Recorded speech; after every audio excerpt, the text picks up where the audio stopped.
We have one more author to read this evening, and that would be Adam Saul. Adam won the 2004 Trillium Book Award for Crowd of Sounds, published by House of Anansi Press. I think they're here right now. And Adam will be reading from Crowd of Sounds, and he, as well, is going to treat us to some new poetry. Please welcome Adam Saul.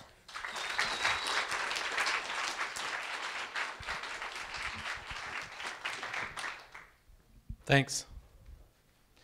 The night after I won the Trillium, my second son was born. So it was a pretty good week. He's 7 now and lost his 2 front teeth and sprained his ankle this week. I blame you all. I want to read. He'd be very pleased to know that I'm talking about him, actually. Eli says hello. I want to read, so I'm not sure where to put this. I'm tempted to just do this, but I probably shouldn't. I'm going to also read a poem about the film industry, taking after Jeff.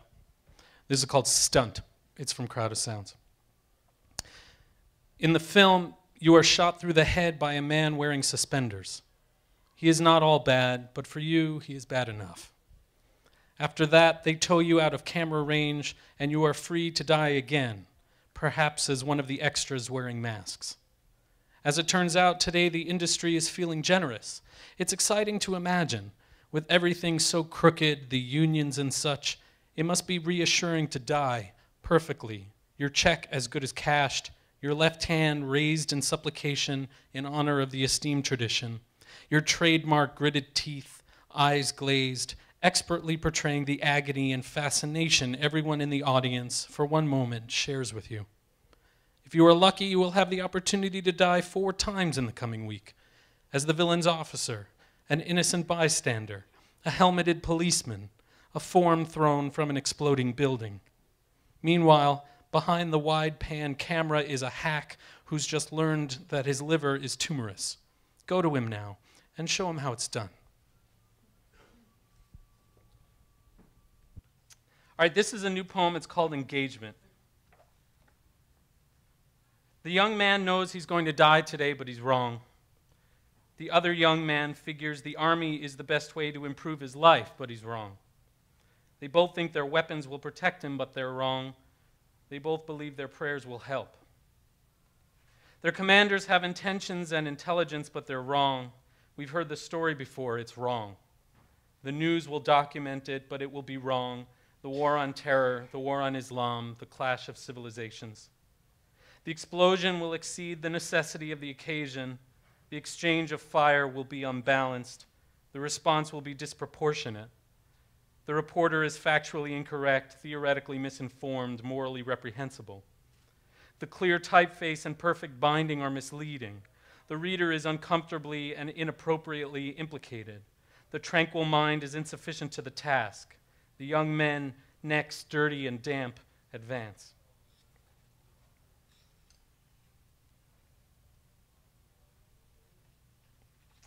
And this is sort of another poem about war, from Crowd of Sounds. These were the days of broken gardens. Mothers overturned their marigolds and jonquils in a collective quest for clues. They ravished their radishes. They broke precious vases for digging tools. Nothing was spared, not even the airtight cases preserving their wedding gowns. They believed if they combed through everything as if for ticks, then one of them would turn up the key and their boys would return to break bottles and spill popcorn under their couches again. Only a town as perfect as algebra could bring back the boys, the sons and uncles whose majestic hips and dusty shirts had not been seen for 3 seasons. Where had they gone? Surely one of them would have left a note for a sister to discover. Surely one would turn up at the river with word of a holy salmon run. Instead, all they heard were the crickets' needles clicking. No body sounds in the bedrooms, no body smells in the bath. If only they had seen the signs and acted. If only they had asked or answered or burned. But in truth, nothing could have stopped the boys from going. They heard the clarion and followed as they always did. Now what was left but to scour the drain plugs and sift the potato peelings for an antidote to that music that none of them heard. Sing merry all day, all merry. Sing merry all day.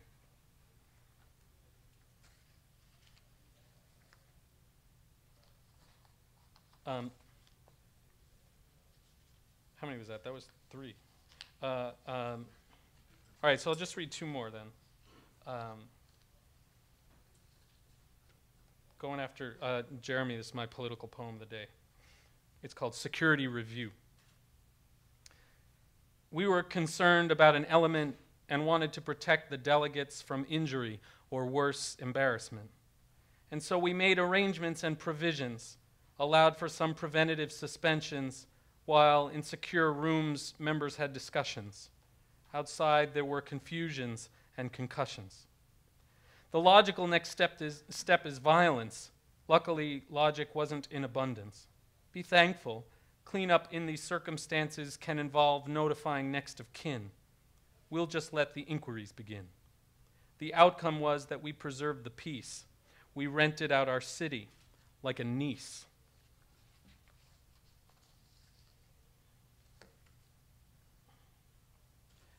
And the last one is called Dwarf, which is also like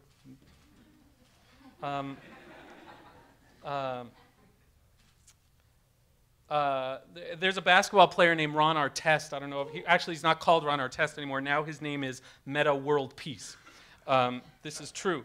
Meta World Peace. But when he was Ron Artest, and still today, he's sort of known as a whack job and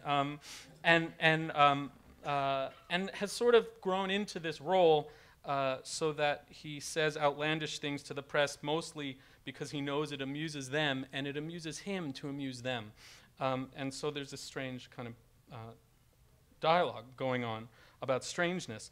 And he's on the Lakers. He's on Kobe Bryant's team, so they're always asking him about Kobe. And so he was talking about Kobe Bryant and said something about how it's like he's from Pluto. And then he said, "I grew up with Pluto as a planet, and now I'm 25. I turn around and Pluto's no longer a planet. I got to find that guy and elbow that guy in the nose." And for a while, I was very confused about how you would elbow someone in the nose. And then Maureen Hines explained to me that you do it that way. And now my life is complete. Yeah, thanks for that, yeah. So this is called Dwarf. And thanks all for coming. I can't see any of you, but it's very nice to be here, and to the OMDC, and especially to Janet, who just rocks, and who organizes all of these things, and whoever is helping her and making her look as if she rocks. That's good too. I'm sure you're all very good. For one day, I will not be ironic about the power of art. For one day, I will try not to be ironic about the power of art. Tonight, the president will use his best rhetoric to make a case for more blood, more effort, more death, more debt. Some viewers, pretending to understand, will evaluate his performance for the rest of us. I will sit in my love seat and wait for insight. I will detect this insight by way of an inner ear organ that believes it knows insight when it hears it. My inner ear likes the president's rhetoric. Sometimes it sounds like insight. At other times it sounds like a man's voice in search of insight.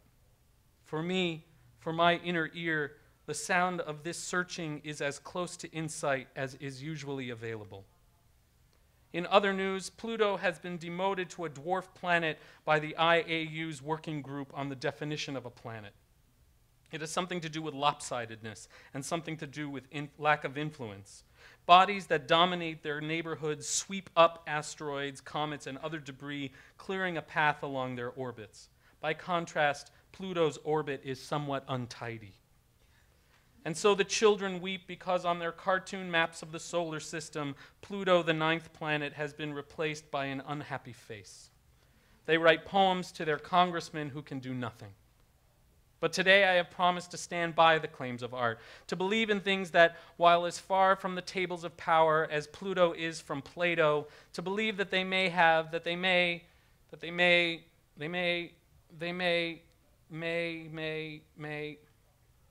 fire and desperation and hunger and belief, how to account for them, how to measure their significations.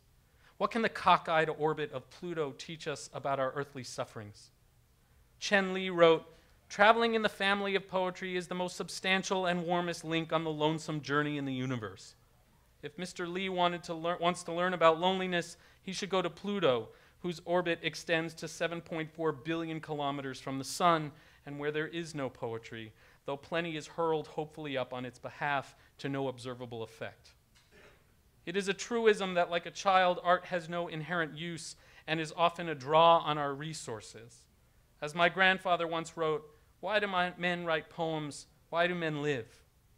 In those days, men meant everyone, but recently the masculine general has been declared a dwarf pronoun by the IAU's working group on the definition of pronouns. It will be a long winter on Pluto, 100 years roughly. Here it is the season of fallen fledglings.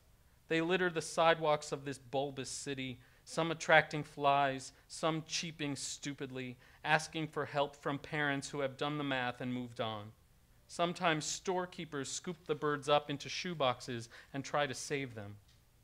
It's hard not to believe that Pluto would be insulted by its recent reclassification as a dwarf, which puts it on par with Eris, the goddess of discord. Discord is only halfway to hell, but it's also bigger. Meanwhile, art has been declared a dwarf pursuit by the IAU's working group on the definition of pursuits. No, I have promised. We are moon makers. We take balls of ice and blow on them until they seem to hover and spin. Sometimes they achieve an untidy presence that the president may refer to when he casts about, helplessly looking for a way to explain. Pluto has 3 known moons: Hydra, a monster; Charon, the ferryman to oblivion; and Nyx, his mother, who is oblivion. Even oblivion has an orbit. Even oblivion bends the light. Thank you very much.